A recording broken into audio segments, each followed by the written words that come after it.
Welcome to our December Lowell's Boat Shop update. Pretty quiet around here. It's the Friday before Christmas. Had our last little day with the apprentices yesterday, our little Yankee swap with them. We won't see them for a couple weeks. And the holiday open house is now a few weeks over. There's a huge mess over there that always lives afterwards for people to come and shop. And now we're starting to get back into the real meat of boat building.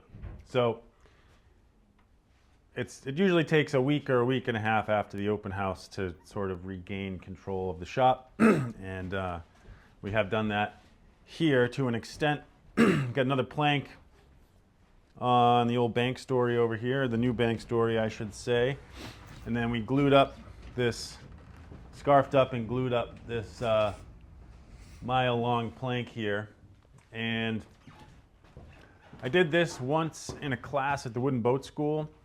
I think we were working with stock. We had a limited amount of plank stock, and to minimize the wastage of an offcut, take this for instance, we've got a plank going on this 16-foot Amesbury skiff.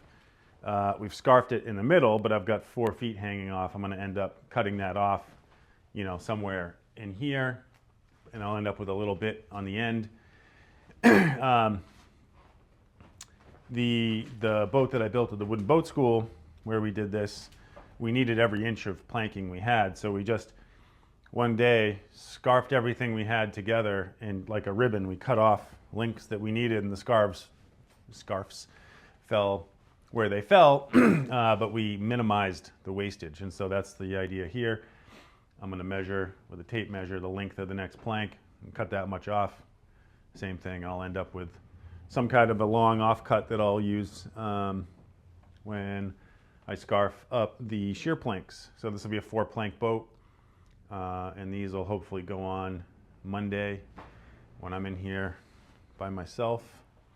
And then over here on the Amesbury skiff, so we got this plank on the starboard side, and I'm going to get this guy spiled up and done on the port side, and I can walk you through that actually a little bit while I talk. The way I spiled this plank on this side was by using our lining method. Again, these lines correspond to plank widths at 3 spots on the plank. And so at the bow, middle, and base of the transom, you measure up and get your widths, strike a fair line. That's how that was achieved. On this side, because we want them to now match, and that's assuming, it's a safe assumption that there's some kind of error built into this side already. I'm going to measure up at each frame and at the transom, and I'm going to transfer those measurements across to the plank on the other side, and then I'll be able to mark the stem where the plank falls in the stem as well. So I'll have, where I got 3 points for this, I'll have 1, 2, 3, 4, 5, 6 points around which to bend the batten for that side, thereby ensuring that the port side matches the starboard side. Now, before the video, in embarrassment, I cut off some shims. There's a couple of little baby shims right here. Nothing to see here, folks. Oh. Nothing to see here. And that is because when we build these boats and we make our timber cuts, which is where this frame gets a flat sawn in it, right like that for the next plank. When that happens sometimes and you bend the plank around it, the cut, even though you looked at it with your eye and made it fair by eye, the plank wants to be in a different place. And this was the case here. So I put a couple of shims in. I'll make that a little bit better looking.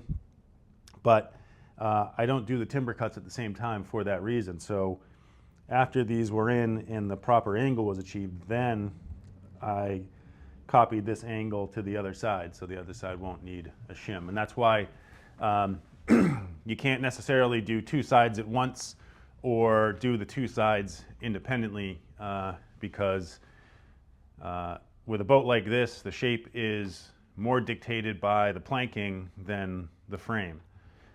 Whereas in a basket-built boat like that Beetle Cat over there, the shape is dictated by the frame, and the skin matches that, and then you brace it up. So next thing to do here, I'll get that spiled, and then I'll make another timber cut on this side, cut these frames a little flat on them, and then get the next plank spiled, epoxied together and scarfed and all that, and away we go.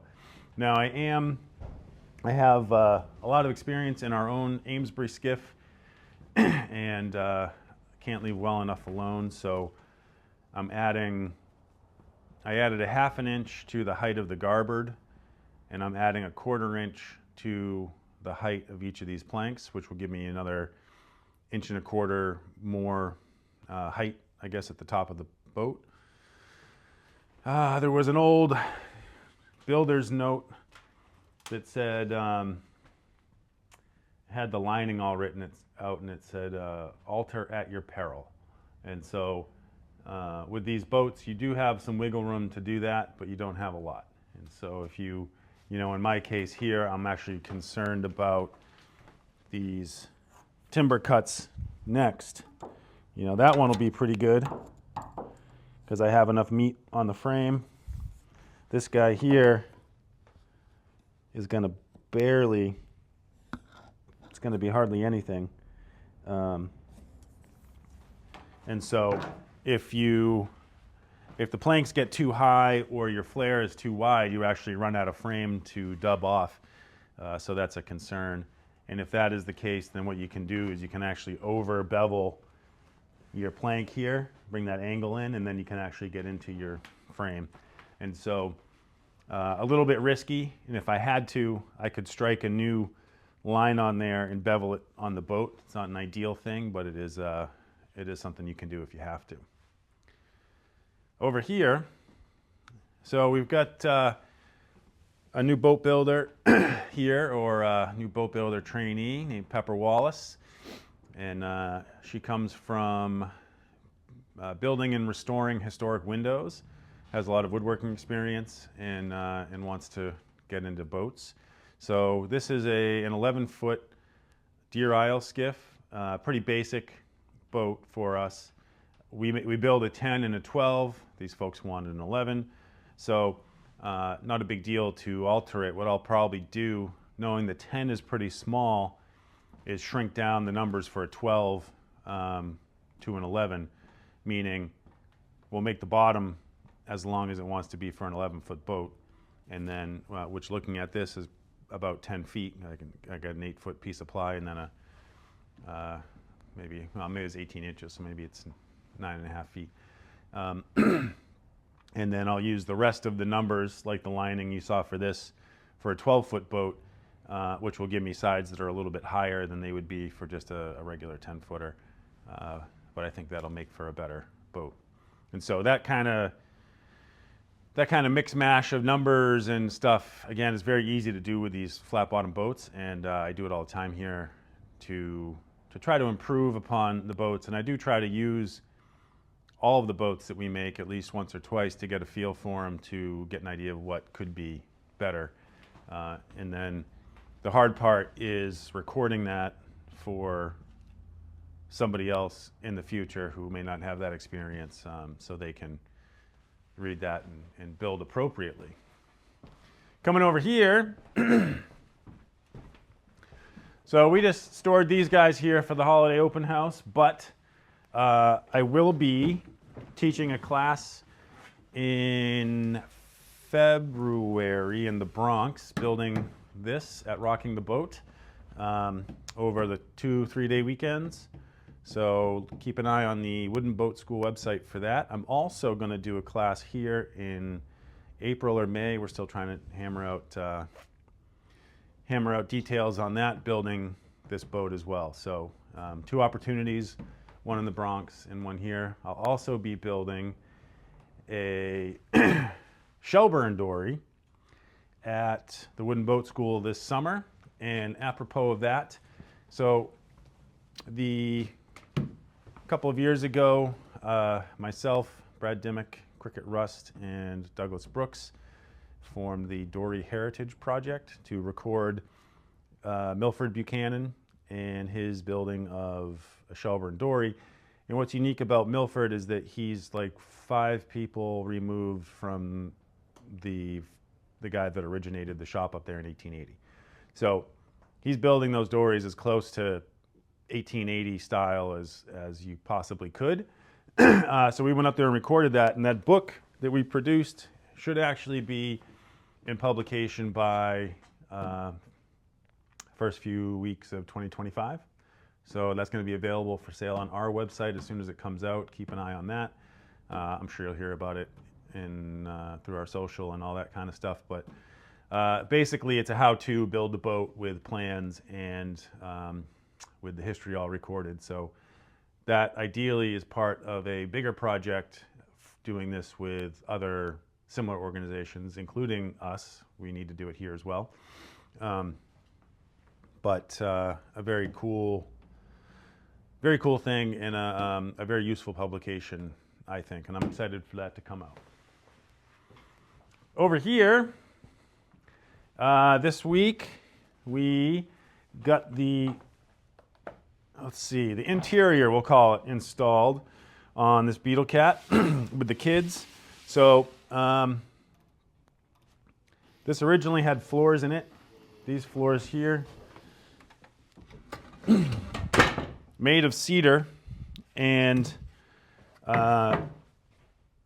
not screwed through the planking. So these were just tacked, toe-nailed into the frames, and they were only there to support the sole. They weren't structural to the boat. We remade a number of them because this boat got a little misshapen, or they originally didn't fit too terribly well. We made some new ones that fit well out of locust, and we screwed through them the planking. We fastened the planking into them. The idea from that came from, again, talking with Harold Burnham about this deck. And one of his suggestions, which we're not going to take, but was to sheathe it all in 1/4-inch plywood and then canvas it or fiberglass it.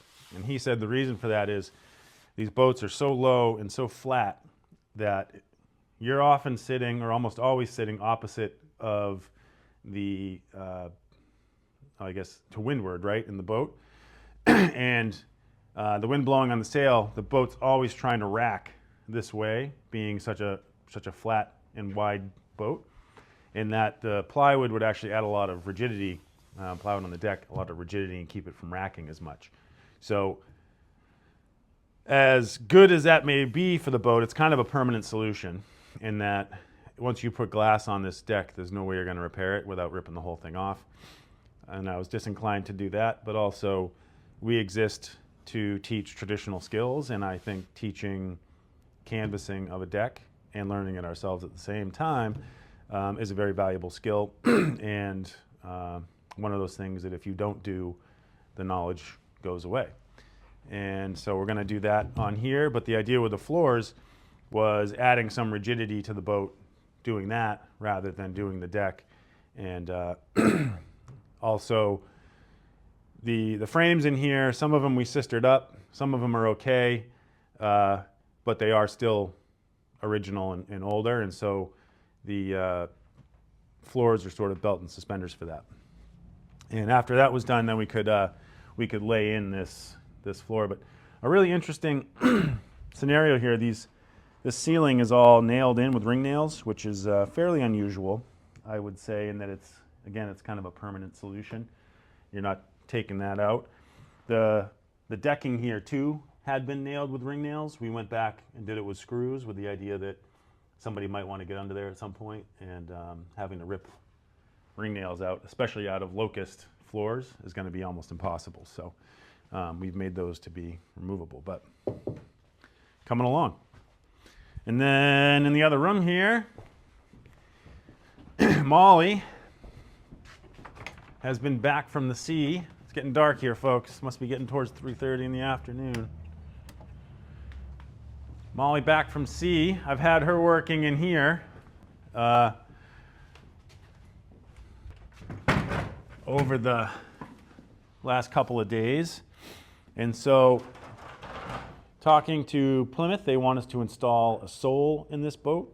It's a little treacherous given the shape of it if you're going to have people in it with sole planking going up the sides and having a bit of a round. It's a place for people to crack an ankle. So what we're doing here is trying to establish where comfortably that sole wants to be with a couple of dummy sole supports.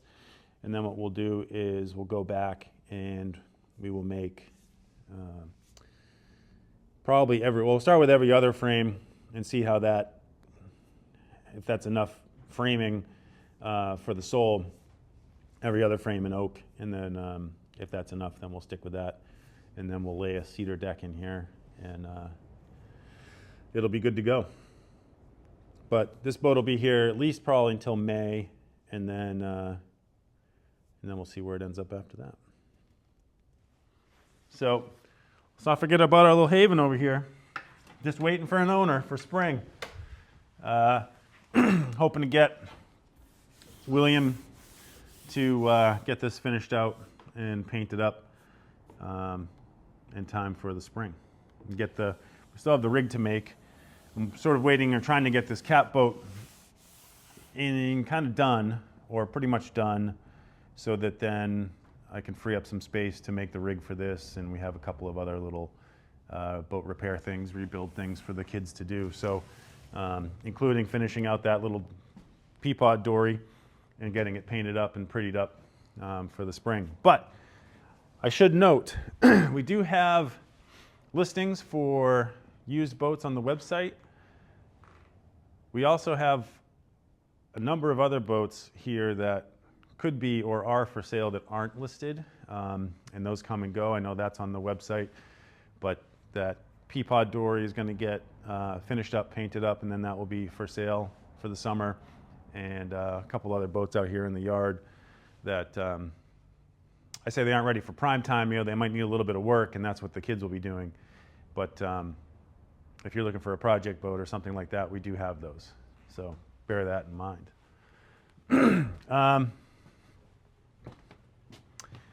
Coming up, if you're into events, we will have a trivia night coming up in January at Beowulf Brewing. And then the following month, we're going to have, fingers crossed, I'm still trying to nail them down, Nomad Expeditions, they do deep water, basically wreck finding and identification. And then in March, I am going to talk about my trip to the Arctic with all kinds of pictures and video and all that sort of stuff. And that will be at the Firehouse in Newburyport. So that one there'll be a fee associated with, because we do have to pay the Firehouse to use the space, unless we can find a sponsor for that, in which case we would make it certainly free to members.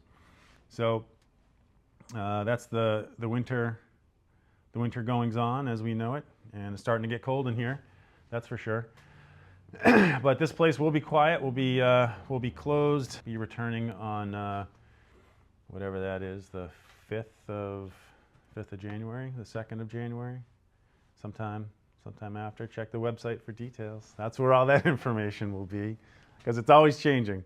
And I should say that the end of the year, the fourth quarter for Lowell's Boat Shop is a big quarter, and we do a lot of our annual fundraising in the fourth quarter in December. Really, that involves the holiday open house, which typically grosses about $50,000 for us, which really makes up for we run at a loss most of the year until then.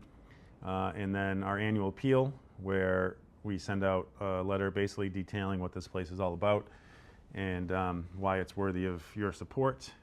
And that will bring in another good bit of money that will bring us up to basically even for the end of the year. So if you don't know that we're a 501c3, if you don't know that this apprentice program for these guys is at no cost to them, then it's all supported by basically our funders and our foundations and our donors. And so without you guys, then this place certainly would cease to be, but without the extreme generosity that we experience, then this program certainly would not be available to kids, and we wouldn't be able to pay for the insurance that it takes to run this place. And all of the little, death by 1,000 cuts, from maintenance items to audits and things like that. So it all costs money, and we thank you for your support,